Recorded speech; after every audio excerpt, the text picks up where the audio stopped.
বন্ধুরা কেমন আছো? নিশ্চয়ই সকলে ভালো আছো।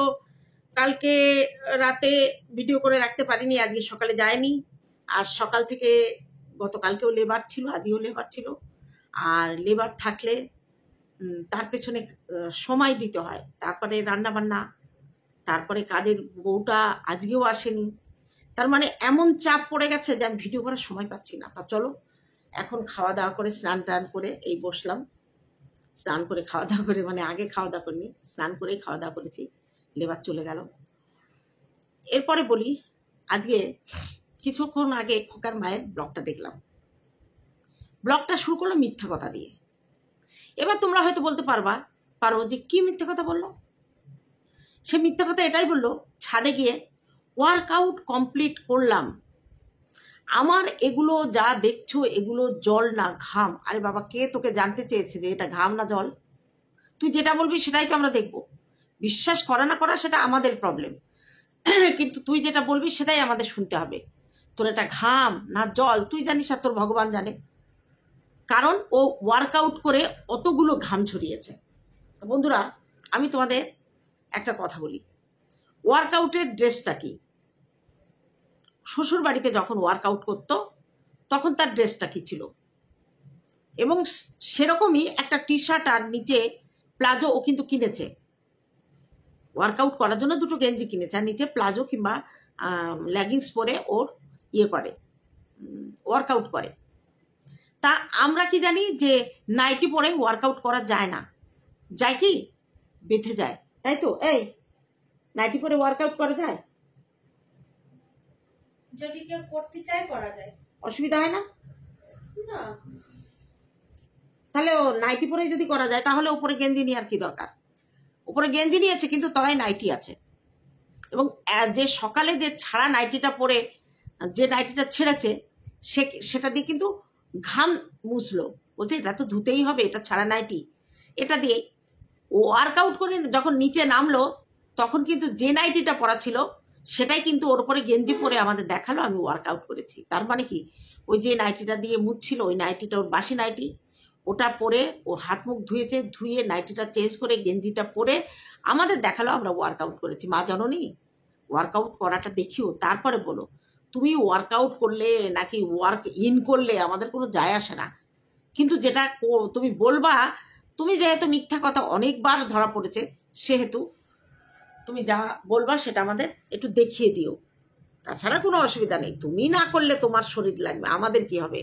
তা আমি যেটা বললাম তোমরা খেয়াল করো, সকালে একটা ছাড়া নাইটি দিয়ে মুখ মুছলো, ঘাম মুছলো, গেঞ্জি পরা ছিল, গেঞ্জির দুপাশ থেকে কিন্তু নাইটির হাতা, যে স্লিপলেস নাইটি, তার এই কলার এখান থেকে দেখা গেছে। এবং পরে যখন গেঞ্জি খুলে নিচে নেমেছে তখন ওই নাইটিটাই পরা। এটা ভুল বললাম না ঠিক বললাম দেখে নিও। তারপরে সিয়া সিটের সঙ্গে ও কি খেলো, হচ্ছে শেক, 1 গ্লাস শেক বানিয়ে সিয়া সিটের সঙ্গে খেলো। খুব ভালো উপকরণ। 1 গ্লাস শেক খেলে আর মানে টিফিন কিংবা ব্রেকফাস্ট এটা করা লাগে না, এটা করা লাগে না। যারা সকালবেলা খায় 1 গ্লাস শেক তাদের বেলা 1:30টা পর্যন্ত আর কিছু খাওয়া লাগে না। কারণ আমার বড় মেয়ে যখন করেছে ওয়ার্কআউট দেখেছি, ওর ওই নিয়মগুলোও দেখেছি। তারপরে দেখলাম মা বাবা বাজার করতে যাচ্ছে, ঠাম্মি রান্না করছে, গোলমরিচ ভেজে গুঁড়ো করে নিল, আলু দিয়ে গোলমরিচ দিয়ে রান্না হবে, আর কুমড়ো ভাজা হবে, আর কি একটা হবে দেখালো।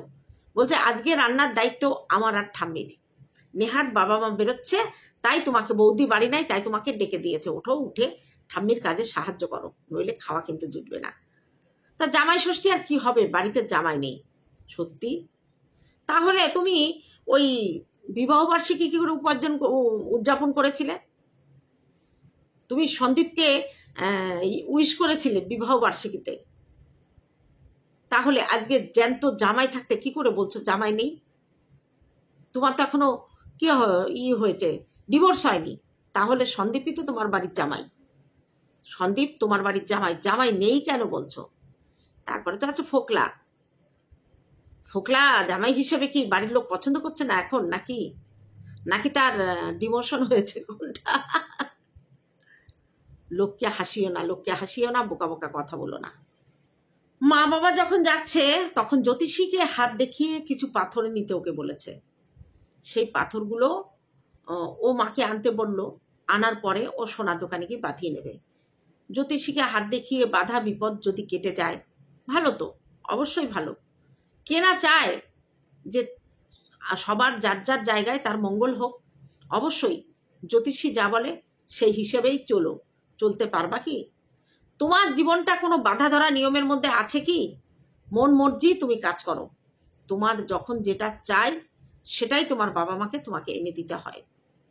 আমার সন্দীপ জামাই চাই, তোমার বাবা মা তোমাকে সন্দীপকে এনে দিয়েছিল, কারণ সন্দীপের বাড়ি গিয়ে তাকে দেখে শুনে তুমি পছন্দ করেছিলে এবং তুমি বলেছিলে এই সন্দীপকেই আমি বিয়ে করব। সেই হিসাবে তোমার মা সঙ্গে ছিল, তোমার বাবা বিয়ে দিতে বাধ্য হয়েছে। তার আগে তো ফোকলার সঙ্গে, যাই হোক তুমি সেটা স্বীকার করেছো। এখন তো অস্বীকার করার জায়গা নেই, তোমাকে তো এটা মেনে নিতেই হবে। তারপরে 5 বছর পরে দেখলে না এই জামাইটা আর ভালো না, আমার ফোকলা জামাই চাই। তোমরা যে যা বলো ভাই, আমার ফোকলা জামাই চাই। তুমি প্রথম দিকে মানছিল না বাড়ি থেকে, পরে অবশ্য মেনে নিয়েছে ফোকলাকে। ফোকলার সঙ্গে ঘোরা ফেরা সবকিছুতে অনুমতি দিয়েছে। ফোকলার বাড়িতে গিয়ে তুমি থেকেছ, ফোকলা নিজে স্বীকার করেছে সেটা। ফোকলা এও বলেছে তোমাকে ঘর ভাড়া করে সেফটি সিকিউরিটি জায়গায় রেখেছে তার দায়িত্বে। তো সেখানে তোমরা লিভিং এ ছিল। এই কথাগুলো আমাদের বলা কথা না, তোমার কথা বলার থেকে আমরা জেনেছি। এখন তোমার মনে হচ্ছে যে আর ফোকলাকে পছন্দ না। এটা অবশ্য আমাদের এগুলো আইওয়াশ করে দেখাচ্ছ। ফোকলা তোমার লাইফে ছিল, আছে, থাকবে। এখন আপাতত ছেলের যে ধুন উঠেছে সেই ধুন বাজাতে গিয়ে তুমি আপাতত ফোকলাকে সাইড করে রাখছো। জানি না এতে তুমি কি ফল পাবে। তারপরে জামা কাপড় নিয়ে বসেছো, যেগুলো তোমার মা করে, জামা কাপড়, বিছানার চাদর সবকিছু তোমার মা কেচে দেয়। যেহেতু মা নেই আজকে, ভুলে গেছে, সেই জন্য তুমি জামা কাপড় ভিজাতে বলো। রান্না শেষ করে নিয়েছে। তারপরে সোয়াবিন রান্না হবে, সোয়াবিন। আচ্ছা, তোমার মুখে এত অ্যালার্জি, এগুলো কিন্তু অ্যালার্জি হচ্ছে শুধু গরমের গোটা না। তুমি যে পুঁই শাক খাচ্ছ, তুমি যে সোয়াবিন খাচ্ছ, তুমি ইলিশ মাছ খাচ্ছ, তুমি ডিম খাচ্ছ, এগুলো সবকিছু অ্যালার্জি। এগুলো খাও বন্ধ করো, অ্যালার্জির ট্যাবলেট খাও, দেখবা ঠিক হয়ে যাবে। সবাই অ্যালার্জির জন্য অনেক ট্রিটমেন্ট করে, কারণ সবকিছু যাতে খেতে পারে। আমি মনে করি যেগুলো খেলে অ্যালার্জি হয় সেগুলো না খেলেই হয়। আমি যেমন সেদিন ইলিশ মাছ রান্না করেছি, খাইনি। রাতে না অনেক দিন বাড়িতে ইলিশ মাছ আসেই না, আমার ছোট মেয়ে অতটা পছন্দ করে না, কিন্তু আমার বড় মেয়ে জামাই ইলিশ মাছ ভালো খায়। আর ইলিশ মাছটা আমার ছোট মেয়েই কিনেছে। ওর যে পার্লারে কাজ করে সেখান থেকে ওর টাকা দিয়ে ওই ইলিশ মাছ 600-700 টাকা দিয়েছিল আমাকে। 700 টাকা দিয়ে আমাদের এখানে 750 করে কিলো নিয়েছে, 1 কিলোর একটু কম। 700 টাকা দিয়েই ইলিশ মাছ এনেছি। তা রাত্রেবেলা ওরা বলা মতে এক টুকরো খেলাম, ভয় করছিল, একটা অ্যালার্জি ট্যাবলেট খেয়ে নিয়েছি। খাই না, কি হয়েছে? পুঁই শাক খাই না, তারপরে চিংড়ি মাছ খাই না, কিন্তু চিংড়ি মাছ আমি খেতে খুব ভালোবাসি। ইলিশ খাসির মাংস থেকেও চিংড়ি মাছটা আমার ভালো লাগে। চিংড়ি মাছ বাড়িতে আনলে আমি একটু খাই, একটু অ্যালার্জির ট্যাবলেট খেয়ে নিই, ব্যাস। না খেলে বছরে হয়তো 1-2 বার খাই, কিন্তু এই কন্টিনিউয়াস যাতে অ্যালার্জি আছে সেই জিনিস খেয়ে যায়। আর শ্বশুর বাড়িতে সয়াবিন খেলে নাকি অ্যালার্জি হতো, তার জন্য আলাদা করে ডিম রান্না হতো। তাহলে এখন তো ওই ডিম ভাজা। আবার দেখো, চিংড়ি খাবে না, সয়াবিন খাবে না, চিংড়ি খায়, ডিম খায়। এ আসলে অ্যালার্জি যেগুলো হয় সেগুলোই প্রতিনিয়ত খায়। বাপের বাড়ি এসে তো সবকিছু খাচ্ছে। এটা তো শ্বশুর বাড়ি নয় যে শ্বশুর বাড়ি মেনে খেতে হবে, তাদের তো টর্চার করতে হবে না। তারপরে বাবা মা এলো। বাবা একটা চার্জার লাইট এনেছে, যেটা সোলার এবং কারেন্ট দুটোতেই চার্জ হবে, এবং একটা ফ্যান কিনে এনেছে, স্ট্যান্ড ফ্যান। রাতে উপরে বড্ড গরম, শোয়া যায় না, কষ্ট পাচ্ছে মেয়ে তো আর এসি কিনলো না, বাবা ফ্যান কিনে আনলো। রান্নার পরে বাবা মার আসতে দেরি হচ্ছে বলে একদম লুডো খেলে নিল নাতনি আর ঠাম্মিতে। তারপরে বাবা মা এলো, পাথর দেখালো, একটা প্রবাল, লাল প্রবাল, আর একটা হচ্ছে মুক্ত। অবশ্য ব্লার করে দিয়েছে যাতে ওই ঠিকানাটা না দেখা যায়। ওটা এখন স্বর্ণকারের দোকানে গিয়ে বানানো হবে। আজ বাড়িতে রান্না হয়েছে সোয়াবিনের তরকারি, গোলমরিচ আলুর তরকারি আর কুমড়ো ভাজা। যাই হোক, ভালো গোলবানিজ আলুর তরকারিটা দেখে অনেকটা পোস্ত আলুর মতো, পোস্ত আলু সাদা, এটা একটু কালচে কালচে হয়েছে, খেতে নিশ্চয়ই ভালো হবে। তা আমরা যারা একটু শরীর ভারী, তারা আলু পোস্ত খেতে ইচ্ছা করে, বছরে একবার খাওয়াই যায়। আর আলু গোলমরিচটা নিশ্চয়ই বেশি খাওয়া উচিত নয়। ওদেরও দেখলাম অনেক, এটা আমি দেখিনি কোনোদিন, আজকে ওদের বাড়িতে রান্না দেখলাম। তারপরে দুপুরে খাওয়া দাওয়ার পরে ঘুম হয়েছে, কারণ ভোরবেলা ঘুম ভেঙে গেছে। ভোরবেলা ঘুম ভেঙেছে, তাই জন্য দুপুরে খেয়ে দে একটা ঘুম দেওয়া হলো। আর স্ট্যান্ড ফ্যান এসে গেছে, ওপরে ঘুমাতে কষ্ট নেই, অন্তত সিলিং ফ্যানের থেকে। সিলিং ফ্যান ওপরের ছাদের ইয়েটা রোদটা টানে, স্ট্যান্ডটা ভেতর থেকে হয়, অতটা গরম হয়। তা জামাই ষষ্ঠীতে পাথর বানাতে যাবে, পাথরটা সোনা দিয়ে বাঁধাতে যাবে। তার শাশুড়ি মানে মা বারণ করলো, না আজকে তোর বানাতে যেতে হবে না। তা বলছে জামাই ষষ্ঠীতে কি সোনা বানানো নিষেধ নাকি ভালো, বুঝতে পারছে না। বা মা বারণ করেছে কালকে যাবে, নইলে ভাবছিল সন্ধ্যাবেলা বেরোবে। টোটোটার ব্যাটারি নষ্ট হয়ে গেছে, যার জন্য দূরে যেতে পারছে না টোটোয়। ওই কি করলো, ওই জল আনতে গেছে, বাপি বলে জল আনতে গেছে। ওরে বাবা, আমাদের খোকার মা বলে অনেক দিন চা খায় না। মাঝখানে একটা দিন ভিডিও দেয়নি, তার আগের দিনের ভিডিওতে দেখেছি 3বার চা খেয়েছে। আজকে আবার চা খাচ্ছে, আবার বলছে যে আজকে খাই, আবার কয়েকদিন পরে আবার খাবো। চা খাওয়ার নেশা, আমারও নেশা। গরমের দিনে 2বার, আর শীতের দিনে 3-4 বার। তবে শীতের দিনে আমি 1 কাপ করে দুধ চা খাই, সেটা হচ্ছে এই সন্ধ্যাবেলাটা। কিন্তু এখন তো একদম দুধ চা তুলেই দিয়েছি, 2বার খাই লিকার চা। শীতের সময় 4বার লিকার চা খাবো, কোনো অসুবিধা নেই, কোনো অসুবিধা নেই। তা ওয়ার্কআউট যারা করে তাদের চা আর লিকার চাও খাওয়া উচিত নয়। লিকার চাও খাওয়া, এই যে যখনই চায়ের নেশা পায়, গরম জলে যে অ্যাফ্রেশটা খায়, অনেকটা চায়ের মতো, অনেকটা চায়ের মতো। কোনো জিনিস যদি সেইভাবে না করা হয়, তাহলে করা উচিত নয়, করা উচিত নয়। তুমি ওয়ার্কআউট করবা, তুমি শেক খাবা, তুমি অ্যাফ্রেশ খাবা, আবার এদিকে কি করবা, সব কিছু খাবা, ভাত, মাছ, মাংস, ডিম, সয়াবিন। আর থাইরয়েড আছে, যাদের থাইরয়েড আছে না, তাদের সয়াবিন খেতে নেই। এগুলো হচ্ছে বাড়ির লোকের একটা বোধবুদ্ধি থাকা উচিত, যে মেয়েটার থাইরয়েড আছে, সয়াবিন আনবো না। অথচ সেই সয়াবিন চলে, আর মেয়েও খায়। কে দেখছে? হাসনাবাদ যাওয়ার ইচ্ছা ছিল, কারণ ভুরু তুলতে হবে, সঙ্গে মুখ মাসাজ করতে হবে। মুখ মাসাজ করলে নাকি মুখের ফোলাটা কমে, মানে মাংসটা বসে যায়। তাই জানতাম না তো, তাই হয় না।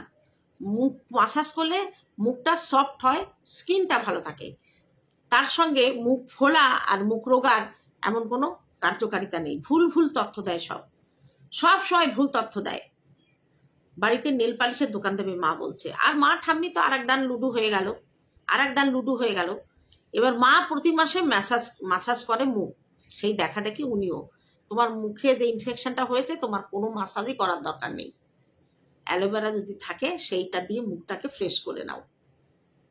কেমিক্যাল কিছু না লাগানোই ভালো। যেহেতু স্কিনের ডাক্তার দেখাও, সব থেকে ভালো স্কিনের ডাক্তার দেখানো। যাই হোক, আজকে জামাই ষষ্ঠীতে তেমন কোনো তোড়জোড় দেখলাম না, বাড়িতে নিরামিষ রান্না হলো। জামাই ষষ্ঠীর দিন অনেকে ষষ্ঠী পুজো করে, তারা নিরামিষ রান্না করে, এদের মধ্যে কি আছে শুনলাম না তো। তা যাই হোক, চলো দেখি আমাদের খোকার মায়ের। আর জামাই ষষ্ঠীর দিন তো ওরা পুরীতে বেশ আনন্দ করছে, আমরা ব্লগ এখনো পাইনি, তবে পাবো। চলো দেখি কমেন্ট বক্সে খোকার মাকে কেমন সব পুরস্কার দিল, একটু দেখে আসি। প্রথমে একজন লিখেছে, শ্বশুর বাড়িতে সোয়াবিনে অ্যালার্জি হতো, এখন খেতে বাধ্য। এখানে 153টা লাইক এসছে, আমি একটা লাইক করে দিলাম, 12টা রিপ্লাই এসেছে। একজন লিখেছে বেশ করে, তাতে আপনার কি? অবশ্যই, আমরা দেখতাম তো, তাই আমাদের এখন। আমি যদি বলি আমার না মিষ্টি খেতে গা গুলায়, মিষ্টি খেলে বমি হয়, ঠিক আমি যদি আমার বাপের বাড়ি গিয়ে 1 বাটি মিষ্টি নিয়ে বসি, তখন তো লোকে বলবেই। যাই হোক, এটা হচ্ছে কথোপকথনের মধ্যে যাব না। এবার একজন লিখেছে, এতদিন ধরে ব্লগিং করছো, চ্যানেল চালাচ্ছ, এখনো ভিডিও পাবলিশ করা কে পাবলিক করা বলো? কথাটা হচ্ছে পাবলিশ, পাবলিকের জন্য ওপেন করা, এটা হচ্ছে পাবলিশ, আর ও বলে পাবলিক।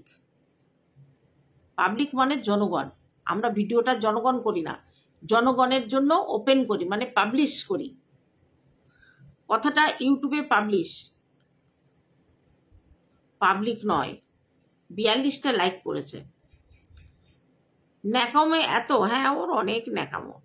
এখন সয়াবিন খেতে খেতে খেতে জীবন শেষ হয়ে যাবে, না না, জীবন ধন্য হয়ে যাবে। 75টা লাইক। আর একজন লিখেছে, তোমাকে এক বাচ্চার মায়ের মতো লাগে না। কি বিভৎস ফিটনেস, বিভৎস ফিটনেস। মানুষ না এই বাংলা ভাষার গোষ্ঠীর ষষ্ঠী পুজো করে দেয়। মানে আমরা বলি কত সুন্দর গোলাপটা, দুই একজন বলে ভয়ঙ্কর সুন্দর গোলাপ। সুন্দর আবার ভয়ঙ্কর হয়। এখানে আবার বলছে বিভৎস ফিটনেস। মারাত্মক ফিটনেস হতে পারে, কিন্তু বিভৎস ফিটনেস।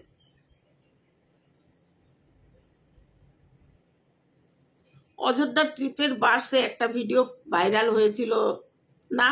হ্যাঁ, সেই বল। আংটির পাথরের দোকানে বসে থেকে বসাবে, না হলে দোকানদার পাল্টে দিতে পারে। কেবল ঘাম আর ঘাম, কি গরম আর কি গরম। মুক্তটা মনে হয় যেন পুঁথি। না না, বাপি বলে এসেছে নাকি? বাপি বলেছে সিয়াসিড খাওয়ার সময় কি ফোকলা ডাকলো? বাপি চলে এসেছে, সিয়াসিড খাওয়ার সময় কি ফোকলা ডাকলো? ফোকলা ডাকলো? তোমার ওয়ার্কআউট করে কোনো লাভ নাই, দিন দিন ফুলকো লুচি হয়ে যাচ্ছ।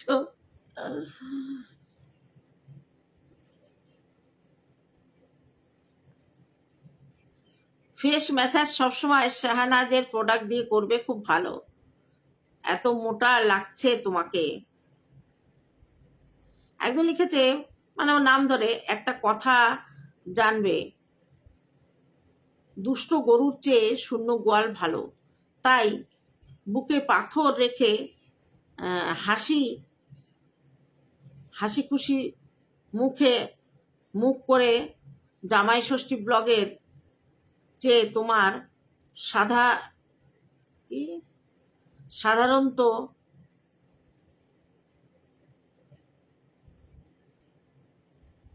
মানে সাদা মাটা ব্লগ ওর বেশি। দুষ্ট গরুর থেকে শূন্য গোয়াল ভালো, ওই জন্য তো গোয়ালটা একেবারে শূন্য করে দিয়ে এসছে।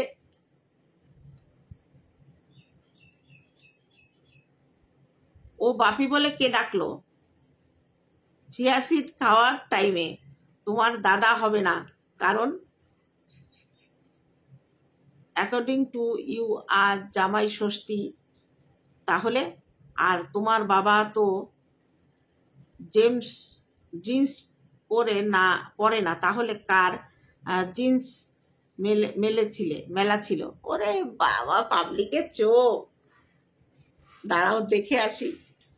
ঠিক 14 সেকেন্ডের মাথায় যখন সিয়াসিড খাচ্ছিল আর ওর মা যখন রেডি হয়ে বেরোচ্ছিল, তখন একটা ডাক এসেছে বাপি বলে। এখন এই বাপি ডাকটাকে আমিও তো বুঝতে পারলাম না। ভিউয়ার্সদের দেখেছো কত মানে তীক্ষ্ণ নজর, কানের সাউন্ড কত তীক্ষ্ণ যায়। বাপি বলে কে ডাকলো? দাদা তো বাড়িতে নেই। তাহলে কি নতুন জামাই? সন্দীপ তো অবশ্য যায়নি, সে এখন পুরীতে। কে ডাকলো? উত্তরটা দিও, কে ডাকলো? এবার হচ্ছে আর একটা দুর্দান্ত খবর। জামা কাপড় যখন কাচলো, বিছনার চাদর ওর বাবার কাছে যেগুলো থাকে সেগুলো কেচে দিল। ওর মধ্যে একটা জিন্সের প্যান্ট নাড়া ছিল। ওর বাপি তো জিন্স পরে না, দাদা বাড়িতে নেই। তাহলে জিন্সের প্যান্টটা কার? নিশ্চয়ই নতুন জামাই। ফোকলা আর কারো সন্দীপ তো আসেনি, সে তো পুরীতে। তা দেখো, তুমি সবসময় এই কথাটা পাবলিককে বোঝাতে চাও যে আমার এখন আর ফোকলার সঙ্গে কোনো সম্পর্ক নেই, অথচ তুমি জিন্সটা মেলে দিয়ে ক্যামেরা দিয়ে না দেখাতেই পারতে। আর তোমার বাবাকে স্পষ্ট বাপি বলে ডাকলো, আমরা শুনে নিয়েছি। ওরে বাবা, টিকটিকি করছে। তাহলে ফোকলা অস্তিত্ব আমরা টের পাই। তুমি ইচ্ছা করে কন্ট্রোভার্সির জন্য অস্তিত্ব টের পাইয়ে দাও। বুঝতে পারলাম কি? তা তুমি যত চেষ্টাই করো তোমার ফোকলাকে তুমি ঢেকে রাখতে পারবে না। সে সবার সামনেই চলে আসবে, কারণ তোমার ফোকলা চায় সে নিজেকে পাবলিক করতে, সে সবার সামনে নিজেকে ফুটাতে চায়, সবার সামনে তুলে ধরতে চায়। তাকে জানান দাও। তুমি যে বারবার এই যে বলো না আমার সঙ্গে ফোকলার কোনো সম্পর্ক নেই, আমার সঙ্গে ফোকলার কোনো সম্পর্ক নেই, এটা ফোকলা পছন্দ করে না, আমরাও পছন্দ করি না।